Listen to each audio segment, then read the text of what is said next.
30 दिन मैंने इसे पहना है, सोते वक्त, नहाते वक्त, वर्कआउट करते वक्त, दिन रात। और आज मैं आपको ऑनेस्टली बताने वाला हूँ कि ये मुझे पसंद आया कि नहीं आया। अब हम पहले एक चीज़ समझ लेते हैं, वो कोई स्मार्ट वॉच है नहीं, ना ही इसका कोई कॉम्पिटिटर्स है एप्पल या सैमसंग का। ये टाइम नहीं दिखाता, कोई डिस्प्ले है ही नहीं, ना कोई नोटिफिकेशंस दिखाएगा, कोई बटन्स भी नहीं है।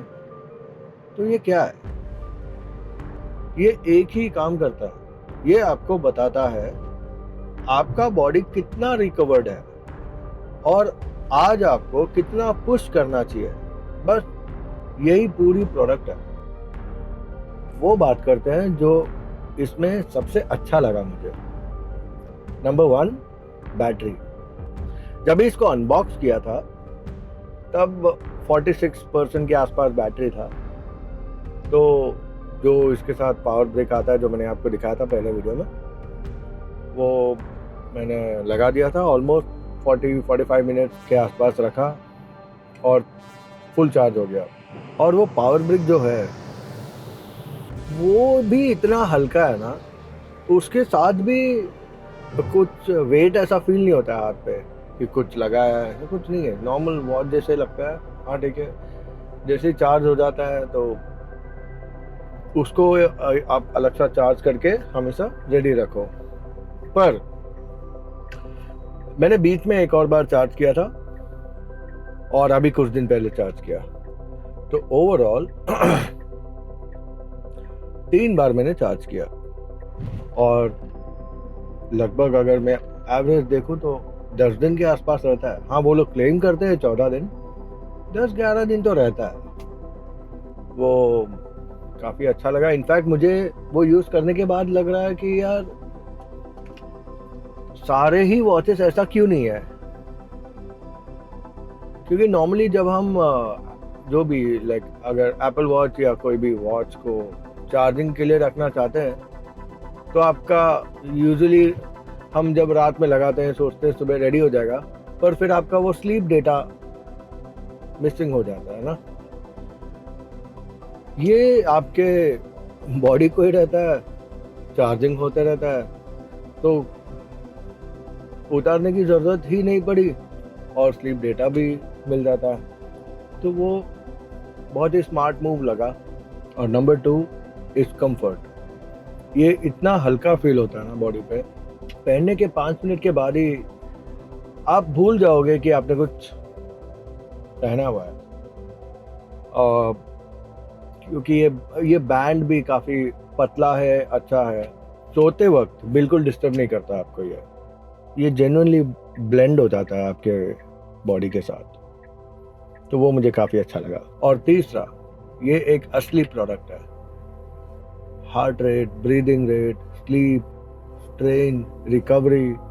ग्रीन मतलब आप अपने बॉडी को पुश कर सकते हो, रेड मतलब आपकी बॉडी को रेस्ट ज़रूरत है। अभी आप पूछेंगे कि सब कुछ अच्छा है तो फिर प्रॉब्लम क्या है? प्रॉब्लम यह है कि 30 दिन पहनने के बाद जो भी नंबर्स आए, जो भी डेटा है मेरे बॉडी का, वो और मेरा असली हालात, ये दोनों मैच नहीं कर रहे थे। मुझे लगता है कुछ लोगों को 8 घंटे की नींद ज़रूरत होती है और कुछ लोग 9 घंटे की नींद, 10 घंटे की नींद लेते हैं फिर भी टायर्ड दिखते हैं। कुछ 6 से 7 घंटे के बाद भी बहुत एक्टिव रहते हैं। तो मैं उनमें से हूँ कि मुझे 4 घंटा 5, जो कि अच्छा है नहीं, पर अभी के लिए द नेक्स्ट डे मैं बहुत एक्टिव रहता हूँ और मैं इतना टायर्ड नहीं दिखता जितना वो नंबर्स मुझे दिखाता है। तो मैंने अगर 7 घंटे की नींद ले ली तो बहुत बड़ी बात हो गई। डेटा अलग चीज़ है, आपका बॉडी जो आपको बताता है वो एक अलग चीज़ है।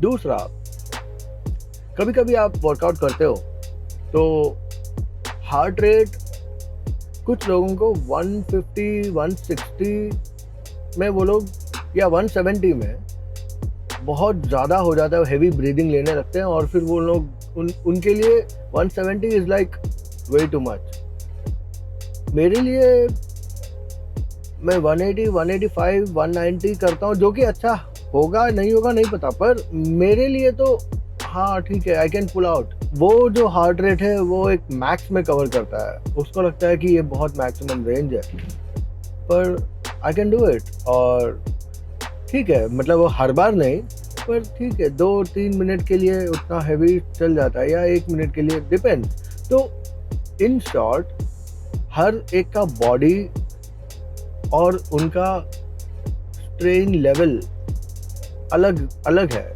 मतलब वो नेचुरली, बायोलॉजिकली सबका बॉडी का टेम्परामेंट अलग है। अब वो कंप्लीटली डेटा बेस्ड है। मेरा सजेशन है कि ब्लाइंडली फॉलो ना ही करो। इसको जो लगता है वो सलाह देता है, पर ज़रूरी नहीं है कि वो राइट हो। और जब भी हम दोपहर में एडिशनल नींद लेते हैं, लाइक कभी कभी मैं 1 घंटे का या 1.5 घंटे का नींद ले लेता हूँ, तो वो ऑटोमेटिक कंसिडर नहीं करता। ये मुझे मैन्युअली ऐड करना पड़ा काफ़ी बार।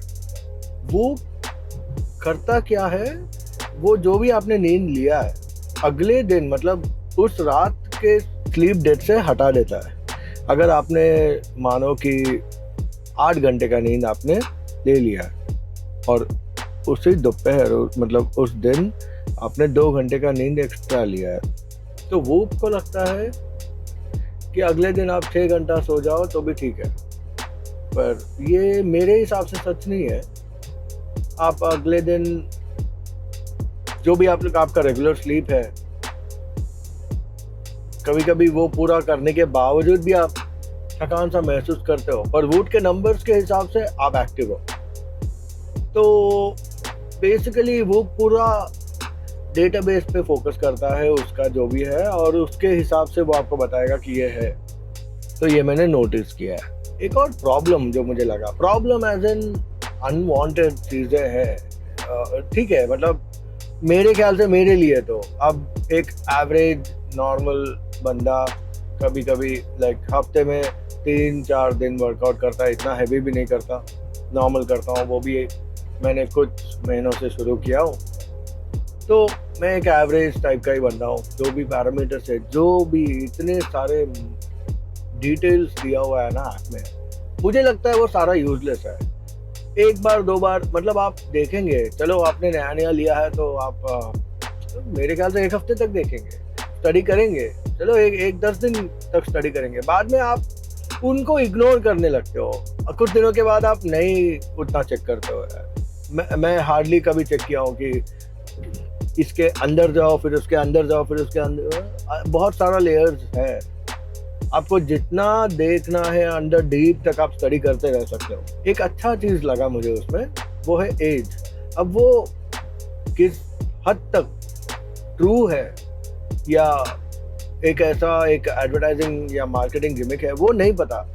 मैं वो सच है या झूठ ये क्लेम नहीं कर रहा, पर जो वूप एज आता है आपको बताएगा कि आपकी बॉडी कौन से एज के हिसाब से काम कर रहा है। मेरे केस में मुझे दिखाया कि मैं करीब 6 साल ओल्डर हूँ। मुझे तो इतना कुछ इम्पैक्ट लगता नहीं, मुझे तो कोई फ़र्क नहीं पड़ता। ठीक है यार, मैं अपने लाइफ में खुश हूँ। कुछ लोग होते हैं जो बहुत ज़्यादा ऑब्सेस्ड हो जाते हैं।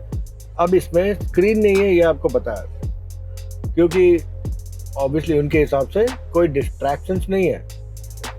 पर इसका ये भी मतलब है टेक्निकली कि आप जब भी वर्कआउट करोगे और अगर आपको अपना हार्ट रेट देखना है कि ये पीक पे पहुंचा या क्या है, तो आपको आपका फ़ोन निकालना पड़ेगा, अनलॉक करना पड़ेगा, ऐप में जाना पड़ेगा, फिर आपको हार्ट रेट चेक करना पड़ेगा कि वो क्या नंबर दिखा रहा है। और हार्ट रेट जो दिखा रहा है वो ऑलमोस्ट 5 से 8 सेकेंड या कभी कभी 10 सेकेंड पीछे होता है। इसमें कोई जीपीएस नहीं है। इसका मतलब अगर आप वॉकिंग करोगे या रनिंग या साइकिलिंग, तो आपको पेस, डिस्टेंस ये कुछ दिखाएगा नहीं। वो भी एक ड्रॉबैक है। बात करते हैं कैलोरीज का। हर बार अगर आपने कुछ खाया हो या आपने कुछ पिया हो, आपको कैलोरी इनटेक मैन्युअली ऐड करना पड़ता है। वो तो खैर ऐड करना पड़ता होगा, पर कहीं ना कहीं जो इसका वैल्यू है उस हिसाब से कुछ ना कुछ ऑटोमेशन होना चाहिए था कैलोरीज इनटेक और बर्न को लेकर। सबसे बड़ी बात करते हैं पैसा। ये सब्सक्रिप्शन ओनली बेस्ड है।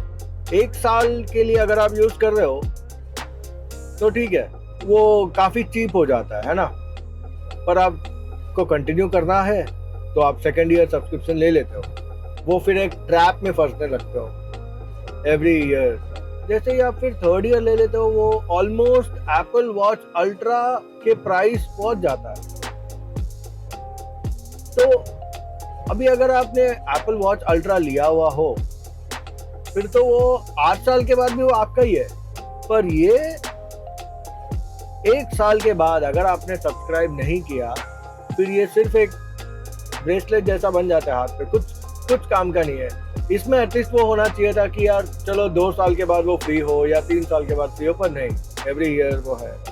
तो कहीं ना कहीं ये सब्सक्रिप्शन बेस्ड मॉडल एक तो स्टार्ट ही होता है बहुत एक्सपेंसिव, और फिर एवरी मंथ या एनुअल प्लान भी है बहुत एक्सपेंसिव।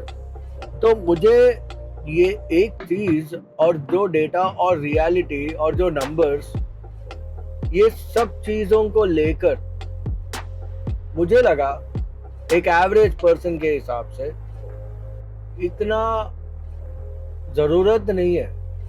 वो एक कोई बुरा प्रोडक्ट नहीं है, बहुत अच्छा प्रोडक्ट है, पर एक बहुत ही स्पेसिफिक कैटेगरी के लिए, एक स्पेसिफिक इंसान के लिए। मैं वो कैटेगरी में नहीं आता।